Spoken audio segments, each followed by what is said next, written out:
Jordan here from Set to Close.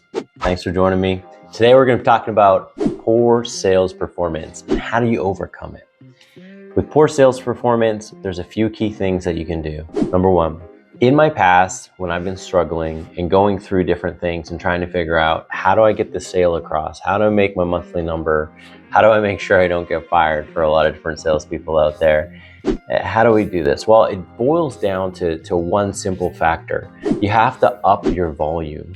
Volume is conducive to filling the pipeline. And the pipeline is the thing that is our lifeblood, the thing that we live off of in sales. A lot of people are afraid of volume. How do you do it? LinkedIn messaging, key to it. Set up a good profile, be reaching out to people, and have really good targeting on there and just messages that resonate with your audience. Next thing is make sure you're producing content a couple times a week on there. People are interacting, they're gonna see you, people you've added on LinkedIn, and that is gonna be able to build your LinkedIn pipeline. And the third most important one that you can possibly do is definitely emailing and calling. Emailing and calling is quintessential outbound that makes things happen for you. So when you're calling, you're emailing, it's how big is your list, how fast can you get to it, how many times you call them. A few key differences here. When you're calling, don't just call one time, two times, call a lot. All right, now the other things that you guys want to pay attention to. Emails. I'm going to go after a specific target that I have a strong value proposition towards for my company. Well, why am I going to do that? Well, first off, I'm learning how to frame my messages, my questions, and my actual strengths within this area. If you don't know what you're talking about, your customer will know really quickly too. But if you have experience, it's not your first rodeo, it comes across and you'll be able to sell a lot more. So to kick up your sales performances, get out there, amp up your volumes. How do you amp up your volumes? Get a great LinkedIn presence. We get lots of calls and lots of emails out. That's gonna initialize almost anybody. Now, if you can't do that, I'm not motivated, something like that. Listen, motivation is the biggest thing. And how do you find that? Well, you have to fill your well up. Usually it's because you're not feeling life and life ain't feeling you at the moment. Motivation is the second super component of this. So in motivation, I've always went back to my well. So my well is a spiritual well. God's a big foundation of what I do. So when I'm feeling down, I know I'm not spending enough time working on myself and I'm not building my skill sets right. So whether that's, praying, whether that's fitness, whether that's eating right. Now your frame of as you walk into a sale is everything. If you think I'm gonna lose, guess what? You're gonna lose. But if you think, I'm gonna win this, I got this. Now, let me explain. There's been some dark times in my own sales journey where I'm not gonna make it, this thing isn't gonna happen. I remember had a job in logistics and transport. I don't know how this is gonna work. Nothing's going right for me, all these different things. Well, I changed my mindset, got a new mentor, and that allowed me, he just kind of refreshed him with my mind. He's like, who's next? Some will, some won't. Who cares who's next? And reminding, some will, some won't. Who cares who's next, allowed me to push to that next volume extension I needed and remind myself I wasn't defined by my no's, I was defined by my yeses.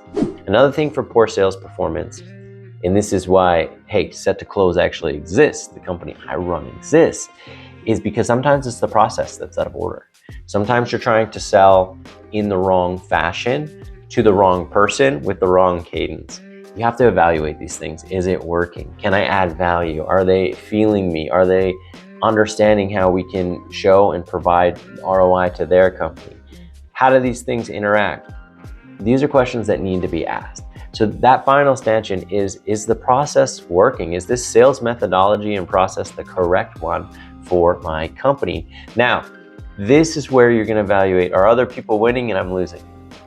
Is in general, the majority of people losing, but I'm winning? These are questions we have to ask ourselves as salespeople or leaders. Now, the answer is yes to either of those, something's out of balance, right? So you have to go get that balance because as sales leaders or sales managers, our job is to empower others to find their best results. So I focus all of my time and all my attention on making sure processes are good, because it's not what I can go out and sell. Yes, I can go sell millions of dollars per year every year, and I do, but can people repeat what I do? Otherwise, you never have the organization that you want. You have a founder-led organization, or you have a VP-led sales team that never kind of goes above and beyond, where that VP or that sales leader is producing 75% of the volume while the rest struggle behind. So our job is to help them attain that highest level of ability. Now, with that being said, there's many other things that can affect sales performance, but start with the basics. Start with volume, go to motivation and mindset, and then go to process. And if those three things are lined up, it will come. Just keep pouring the volume on, stay positive, and make sure that you're always trying to improve the process. So I want you to go in the world, go to your managers, or if you are the manager, make sure that you can measure and manage each step within that process. So when you set this modality up of the person, current pipeline, and then how can we improve things together, you set a methodology for your leadership, your team, the things that are transitioning, to get constant improvement, to stay constantly aware, to keep your finger on the pulse of your team. Too many people don't do that. And these are things that I learned from some of the greats. Like, he sit me down and I'd feel like $1 million and always like I'm moving forward.